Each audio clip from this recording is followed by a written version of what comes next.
Supercrack Estrella presenta. ¿Quién es el falso profeta del final de los tiempos? ¿Quién aparecerá primero, el falso profeta o el anticristo?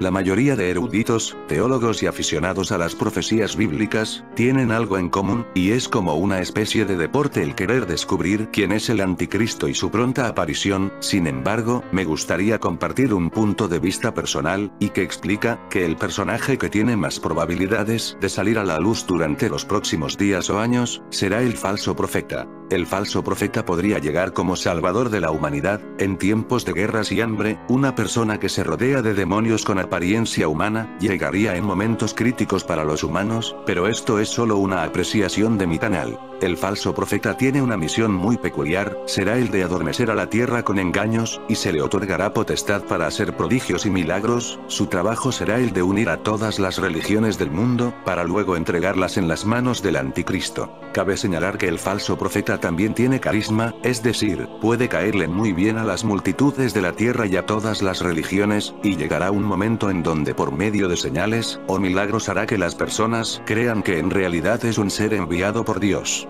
Podría ser una persona que controla los viajes en el tiempo, y conoce bien el futuro, puede que disponga de alguna máquina del tiempo. El falso profeta del final de los tiempos es descrito en Apocalipsis 13, 11, 15. También es identificado como la segunda bestia, Apocalipsis 16, 13, 19, 20, 20, 10. Junto con el anticristo y Satanás, quien le otorga poder a los dos, el falso profeta es el tercero en esta perversa trinidad. El apóstol Juan describe a esta persona y nos da pistas para identificarlo cuando aparezca. En primer lugar, él sube de la tierra. Esto puede significar que procede del abismo del infierno, con todos los poderes demoníacos del infierno a su disposición. También puede significar que procede de circunstancias humildes, secreto y desconocido, hasta que irrumpe en la escena mundial a la diestra del anticristo. Se le describe ostentando cuernos como un cordero, pero hablando como un dragón. Los cuernos de los corderos son simplemente pequeñas protuberancias en la cabeza, hasta que el cordero se convierte en carnero. En vez de tener la multiplicidad de cabezas y cuernos del anticristo, mostrando su poder, fuerza y fiereza, el falso profeta aparece como un carismático cordero, con palabras persuasivas que le acarrearán la simpatía y la buena voluntad de muchos. Puede ser un extraordinario predicador o orador, cuyas palabras de poder demoníaco engañarán a las multitudes. Pero habla como dragón, lo que significa que efectivamente, su mensaje es el mensaje de un dragón. Apocalipsis 12, 9 identifica al dragón como el diablo y Satanás. En la Biblia, tanto en el Antiguo Testamento, como en el Nuevo Testamento, hay advertencias proféticas sobre personas que se harían pasar tanto por falsos profetas o por falsos mesías, falsos salvadores, y hay numerosas advertencias y exhortaciones a los creyentes para estar atentos al respecto. Los siguientes versos son palabras que Jesucristo dio en el Sermón del Monte. También guardaos de los falsos profetas, que vienen a vosotros con vestidos de ovejas, mas de dentro son lobos rapaces. Por sus frutos los conoceréis. ¿Se recogen uvas de los espinos, o higos de los abrojos? De esta manera, todo buen árbol lleva buenos frutos. Mas el árbol podrido lleva malos frutos. No puede el buen árbol llevar malos frutos, ni el árbol podrido llevar frutos buenos. Todo árbol que no lleva buen fruto, se corta y se echa en el fuego. Así que, por sus frutos los conoceréis. El Nuevo Testamento trata el mismo tema del falso profeta, de diferenciar correctamente entre los profetas falsos y verdaderos. Jesús predijo la futura aparición de falsos profetas y falsos mesías, afirmando que los mismos harían grandes señales y milagros, y engañaría a muchas personas.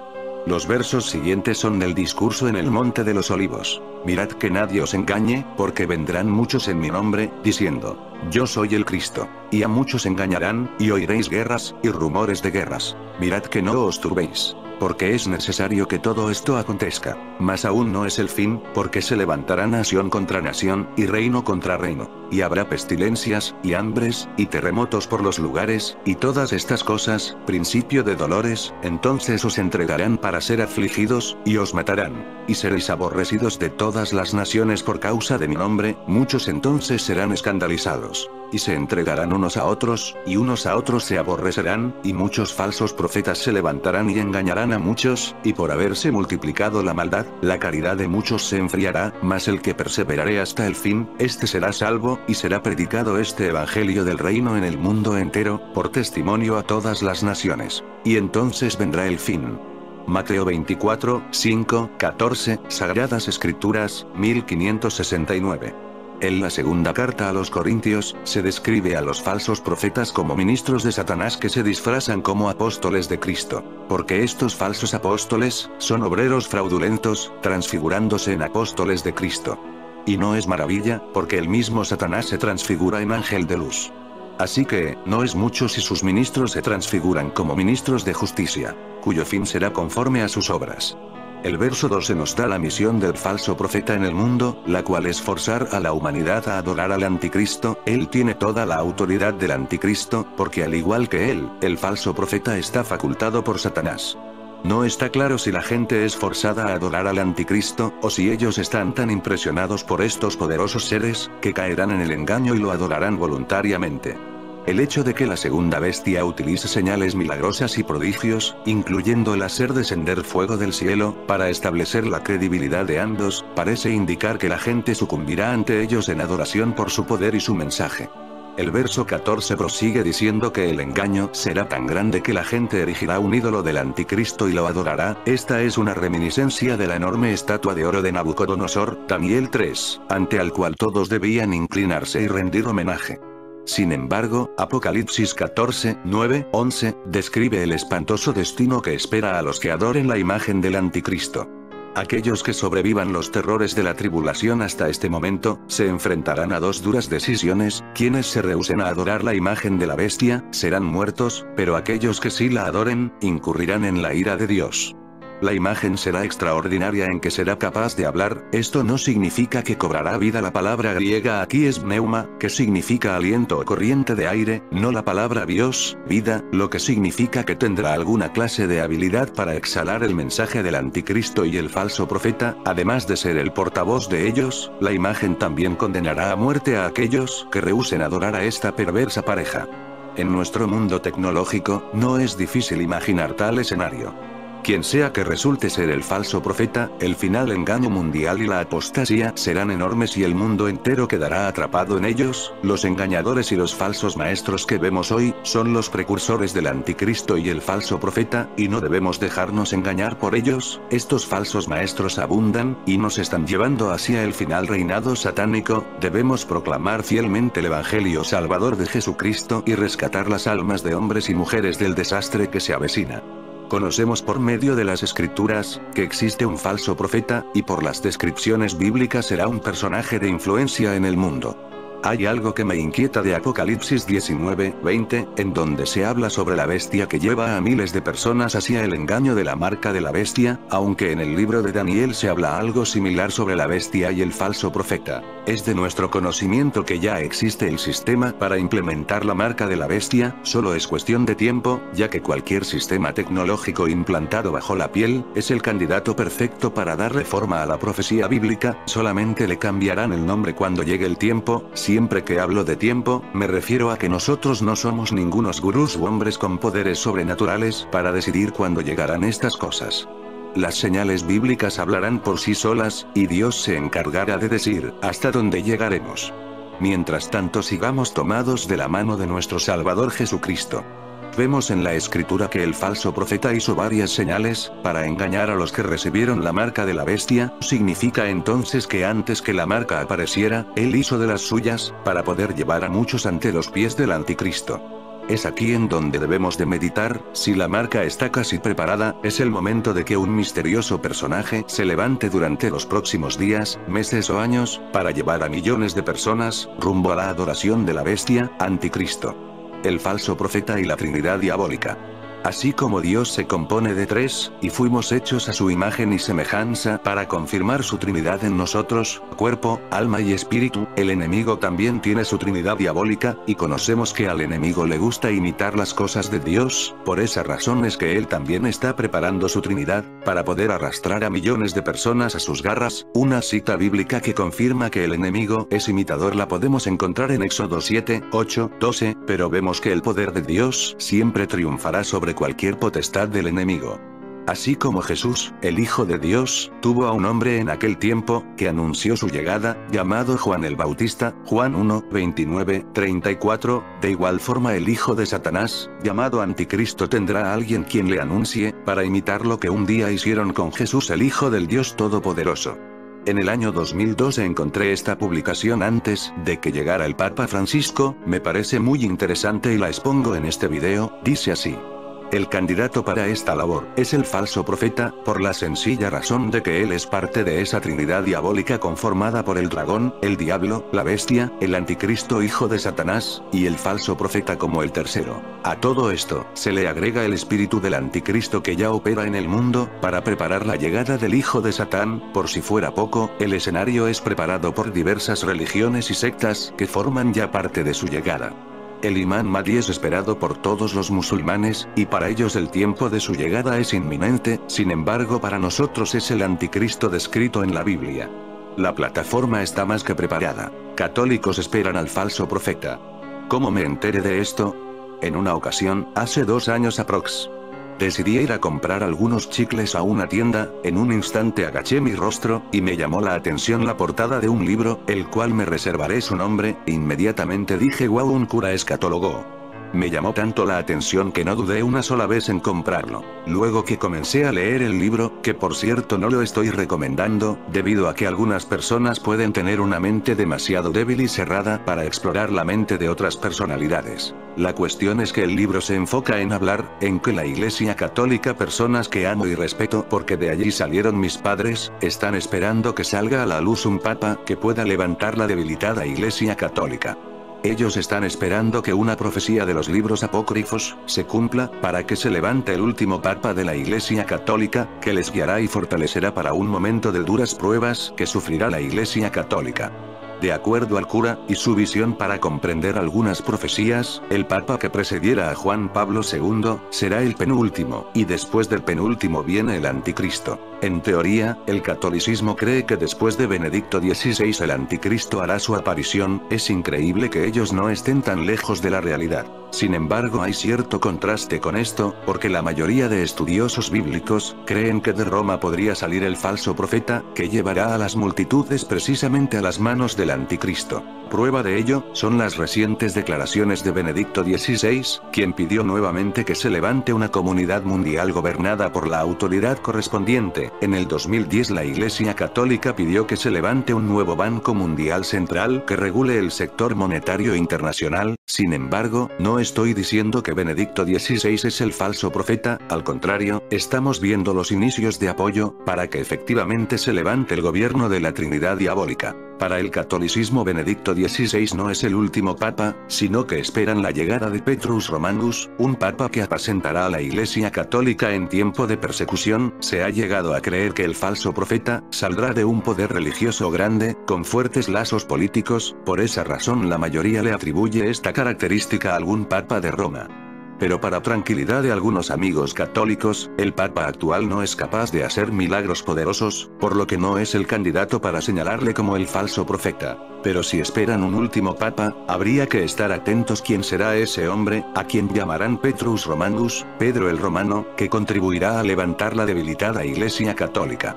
Finalmente hay algo de cierto en lo dicho aquí, la Iglesia Católica también será víctima de la persecución que se desatará durante la gran tribulación. Por ello ruego a Dios, porque cada uno de ellos pueda entregarse a Cristo Jesús y confesarle como su único Señor y Salvador, y puedan arrepentirse de todos sus pecados, para poder ser partícipe de las promesas bíblicas que levantarán a la Iglesia verdadera, antes de que los juicios de Dios se derramen sobre la tierra. ¿Cómo identificar al falso profeta? De acuerdo a la Biblia, el libro más seguro en profecías, el falso profeta tendrá estas cualidades. 1. Hará falsos milagros. 2. Llevará a las multitudes al gobierno del anticristo. 3. Tendrá el poder para engañar. 4. Hará sucesos extraños, prodigios.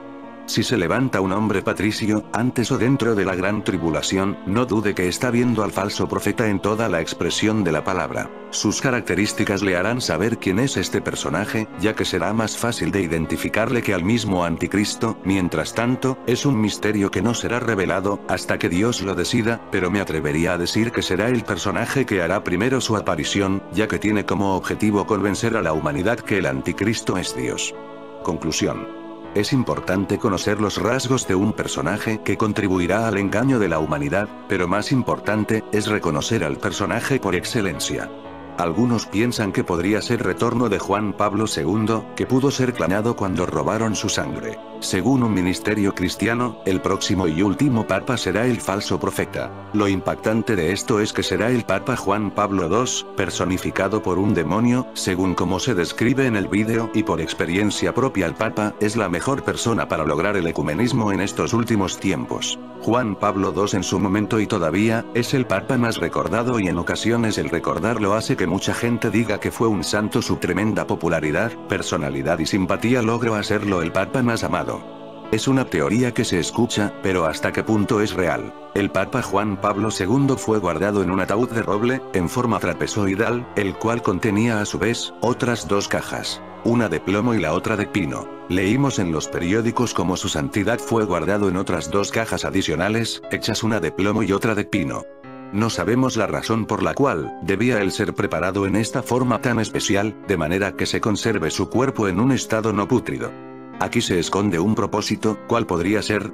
Primeramente debemos saber que un trapezoide es un cuadrilátero que tiene dos lados paralelos.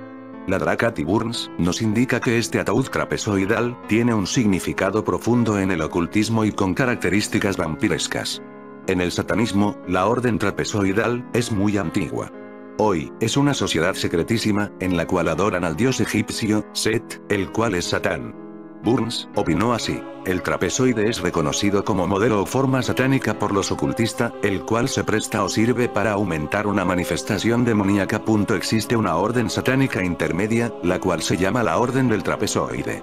El sacerdote satánico, ya muerto, Anton LaVey, quien fundara la Iglesia de Satán, 6 de junio de 1966, en California, se refirió a que hay un principio malévolo, conocido como la ley del trapezoide. En sus escritos, LaVey cuenta que existe una ciencia mágica o malévola detrás de la geometría angular o de ángulos y de los espacios creados por estos que logran crear una atmósfera maligna, como existe en el recinto de meditación, ubicado en las Naciones Unidas, en New York, USA. Este tipo de arquitectura en particular, dice LaVey, se presta para este asunto. El trapezoide es una forma de usar la geometría para fines satánicos, y es un poderoso y perfecto instrumento que ellos usan para crear una atmósfera, dentro de una cámara o sala que es favorable para la manifestación de demonios, así escribió Ladra Burns, en su famoso libro, Billy Graham and His Friends. La forma trapezoide se usa para conservar el ex satanista, masón, sacerdote Wicca, ahora predicador cristiano, Bill Schnoebelen, explica que este tipo de ataúd es muy particular. Se construye de tal forma que atraiga y a la vez preserve fuerzas malignas o energías negativas, procedentes de las tinieblas mismas. Bill tuvo que construir, él mismo, un ataúd o cajón en forma de trapezoide. Se utiliza para atraer suficientes fuerzas vampires demoníacas y guardarlas para el momento propicio en que se quiera levantar a un muerto de su caja, en una resurrección satánica. Bill Schnoebelen declaró que cuando él era satanista practicante, sospechaba que la Iglesia romana también practicaba el vampirismo, al igual que ellos, ya que veían características similares al culto que él y su grupo practicaban. El hecho que Juan Pablo II fuera guardado no fue enterrado dentro de un féretro en forma de trapezoide, refuerza aún más esta loca teoría que él, Juan Pablo II, está siendo conservado para una cercana resurrección satánica de su cuerpo y venga a ser el esperado FALSOPROFETA, que surge del abismo como la da bestia, un perfecto vampiro. Cuando vean tanta pompa, tanto simbolismo, ante sus narices, vayan un poco más allá, y pregunten por qué. Las escrituras nos hablan acerca de una imagen que el falso profeta o anticristo mandará a hacer a la bestia, a la que se le permitirá infundir aliento para hablar, y engaña a los moradores de la tierra con las señales que se le ha permitido hacer en presencia de la bestia, mandando a los moradores de la tierra que le hagan imagen a la bestia que tiene la herida de espada, y vivió.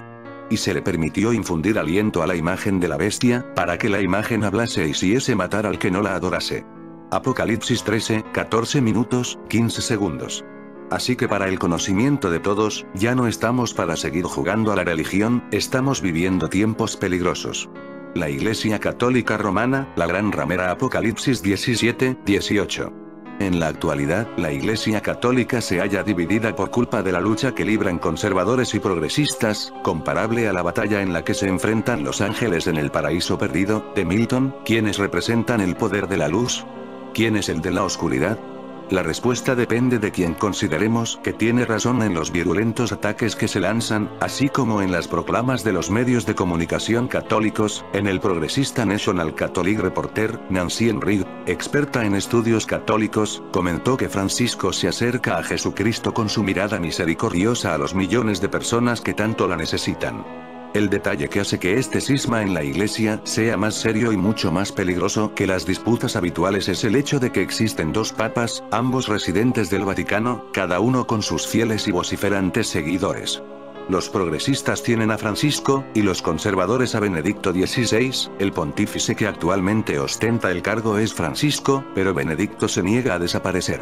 En 2013, de forma inesperada, Benedicto renunció al papado y fue el primer pontífice en tomar semejante decisión desde hacía casi 600 años. Después no se retiró, como muchos creían, a un recóndito monasterio bávaro. Se quedó donde estaba y siguió recibiendo el título de su santidad, no se quitó la cruz pectoral del obispo de Roma, siguió publicando textos, siguió aumentando su legado, siguió reuniéndose con cardenales, siguió realizando declaraciones.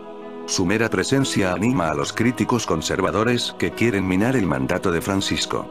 Por ejemplo, a Matteo Salvini, el populista viceprimer ministro de Italia y líder de la Liga, partido derechista, que ha defendido la prohibición de la inmigración ilegal, y rechaza los llamamientos de Francisco para que se acoja a todos los refugiados. Salvini, amigo de Steve Bannon y del cardenal Raymond Burke, contrario a Francisco, apareció en una fotografía en la que sostiene una camiseta con la siguiente frase: "Il mio papa è Benedetto, mi papa es Benedicto", en la que también sale una imagen de Francisco con un semblante desesperado. Las hostilidades alcanzaron cotas desconocidas el pasado mes de agosto, mientras el actual pontífice visitaba Irlanda. El arzobispo Carlo Maria Vigano, nuncio papal en Washington y destacado conservador, difundió una carta en la que acusaba a Francisco de hacer la vista gorda con los abusos sexuales y en la que lo instaba a renunciar. La acusación más grave de Vigano es que Francisco anuló las sanciones que Benedicto impuso al cardenal estadounidense Theodore McCarrick, a quien culparon de abusar sexualmente de seminaristas adultos y de un monaguillo. McCarrick lo niega. El Vaticano tardó 6 semanas en responder a la carta, aunque a Vigano no le cupo duda de que Francisco hablaba de él cuando les pidió a los católicos que rezaran a la Virgen María y San Miguel Arcángel para que protegieran a la Iglesia del demonio, que siempre aspira a separarnos de Dios y a dividirnos. Cuando el Vaticano lanzó un comunicado en el que aseguraba que las acusaciones de Vigano eran falsas, blasfemas y aberrantes, y de motivación política, la popularidad de Francisco en Estados Unidos ya había bajado al 51%, 19 puntos menos que en enero de 2017. Cuesta reprocharles a los defensores del pontífice actual que se muestren escépticos ante la indignación de los conservadores por la forma en que el Papa gestiona los abusos sexuales. Francisco se esfuerza mucho más que Juan Pablo II o Benedicto en reconocer que la Iglesia Católica tiene una vergonzosa responsabilidad en los escándalos que han surgido en todo el mundo a lo largo de las últimas décadas. Aún así, la tendencia de Francisco a la empatía, y quizá el rechazo que le inspiran las habladurías, le han llevado a cometer errores. En agosto, un juzgado superior de Pensilvania declaró que existían pruebas de que líderes de la Iglesia encubrieron los abusos. Entre esos líderes se encontraba el cardenal Donald Wehrle, arzobispo de Washington. Francisco reaccionó aceptando la renuncia de Wehrle, sí, pero también ensalzándolo por su nobleza y pidiéndole que siguiera al frente de su archidiócesis hasta que le encontraran sustituto. A principios de 2018, el pontífice defendió a los obispos chilenos acusados de tapar abusos, pero cambió de opinión cuando un informe de 2.300 páginas, que él mismo encargó, dejó claros ciertos comportamientos cuestionables. Una pregunta que deberíamos hacernos es la siguiente. Dado que los demonios son los gobernantes de este mundo y lo han sido desde poco antes del gran diluvio, ¿por qué llevarían a los reyes de la tierra bajo su influencia a un conflicto directo con el Dios Todopoderoso aún sabiendo el desastroso resultado de esa idea suicida? La respuesta se encuentra en el versículo anterior, Apocalipsis 16:12, el cual nos dice: y el sexto derramó su tazón sobre el gran río Éufrates, y su agua se secó, para que se preparara el camino para los reyes procedentes del nacimiento del sol. La poderosa mega ciudad de Babilonia estaba ubicada a lo largo del gran río Éufrates. El profeta Isaías predijo que Jehová secaría el Éufrates para que su ungido, el rey Ciro, pudiera conquistar aquella fortaleza inexpugnable. Y así fue, el 2 de octubre del año 539 a.C. Los medos y los persas llevaron a cabo la asombrosa hazaña de bajar temporalmente el nivel del agua, tal vez abriendo sigilosamente las compuertas a lo largo del río para desviar el agua a estanques de detención, por lo que los ejércitos de Ciro cruzaron y caminaron a través de las puertas abiertas que daban al río, mientras el rey y sus invitados hacían brindis delante de sus dioses con las copas de oro sagradas de Dios. El derrocamiento de Babilonia fue un evento impactante para el mundo antiguo, y es más importante aún que ese acontecimiento sirve como portento para el derrocamiento completo del dominio de Satanás. Entonces, ¿quiénes son los reyes procedentes del nacimiento del sol, es decir, los reyes del este?